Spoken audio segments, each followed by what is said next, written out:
Motivation है कि every day may not be good but there is something good in every day. बिल्कुल ठीक बात है, हमारे लिए हर दिन अच्छा हो ये जरूरी नहीं है, लेकिन उस दिन में कुछ चीजें जरूर अच्छी होंगी, ये बिल्कुल सच है। साथियों, ऐसा समझा जाता है मोटिवेशन के अंदर अगर हमारे लिए जो सबसे महत्वपूर्ण है वो है सकारात्मकता। और सकारात्मकता कितनी जरूरी है आप इस बात से अंदाजा लगा सकते हैं कि आपके जीवन में जितना भी सब कुछ आसपास चल रहा है वो कभी भी पूर्व प्रायोजित हो ये आवश्यक नहीं है। अगर पूर्व प्रायोजित चीजें होने लगती, हम में से बहुत सारे लोग अपने लिए जीवन के पड़ाव लिख करके रखते हैं कि मैं आज इस समय पर यहां हूं, 2 साल बाद मेरी ये डिग्री पूरी हो जाएगी, 3 साल बाद ये नौकरी हो जाएगी, 4 साल बाद में शादी हो जाएगी, 5 साल बाद में बच्चे हो जाएंगे। वो पूरी जो प्लानिंग आप करके चल रहे होते हैं उसमें कहीं पर भी आप रिस्क को स्थान नहीं देते।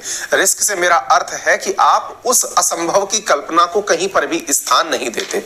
जिस प्रकार से असंभव चीजें भी आपके सामने होती हैं, कई दुर्घटनापूर्ण घटनाएं भी आपके सामने होती हैं, वैसे ही कुछ सकारात्मक घटनाएं भी आपके सामने बिना बताए आती हैं, प्रोवाइडेड आपकी सोच सकारात्मक रहे। कहते हैं कि जिस प्रकार आपके फोन के अंदर सिम, अगर आपने जियो की लगा रखी है तो जियो का ही कनेक्शन आता है, अगर आपने एयरटेल की लगा रखी है तो एयरटेल का ही कनेक्शन आता है।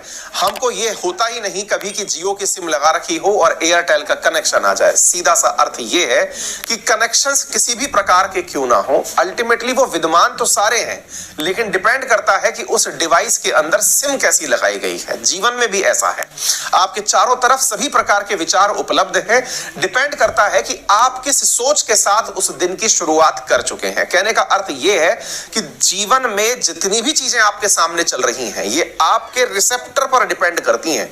आप सकारात्मक सोच के साथ हैं तो आपको जीवन में सब तरफ सकारात्मकता, अपॉर्चुनिटी और हमेशा विश्वास दिखाई देगा, और आप अगर नकारात्मक सोच के साथ हैं तो आपको हर तरफ निराशा, हर तरफ फेलियर दिखाई देगा। आप अपने आप को कैसा बनाना चाहते हैं ये सोच लें। ये बेहतरीन उदाहरण है आपके जीवन में कि अगर मैं ये कहता हूं कि मेरे फोन के अंदर जियो की सिम डली है तो इसका अर्थ ये नहीं है कि मेरे चारों तरफ वोडाफोन, एयरटेल, बीएसएनएल नहीं है, वो भी हैं, लेकिन इसने जो स्क्रीन पर दिखाया, मुझे डंडे बने दिखाए, वो केवल जियो के दिखाए। क्यों दिखाए? क्योंकि साहब इसके अंदर जियो की सिम थी, रिसेप्टर जियो का था। आप इसको ऐसे समझने का प्रयास करिए। जीवन में सब तरह का विचार चारों तरफ घूम रहा है, इतना नकारात्मक विचार भी है कि आप उसको सुनने के बाद में बहुत डिप्रेशन में जी सकते हैं कि यार ये चल क्या रहा है, इतने लोगों की जॉब चली गई, इतने लोग मारे गए, इतना ये हो गया, यूं हो गया, और वहीं पर आपके पास चारों तरफ संभावनाओं का भी मार्केट है, आपके ऊपर है। तो आप अपनी सोच को निरंतर सकारात्मक बनाएं, और एक सकारात्मक सोच वाला विद्यार्थी जब पढ़ना शुरू करता है तो उसके सामने अपॉर्चुनिटी स्वतः ही सामने आती है।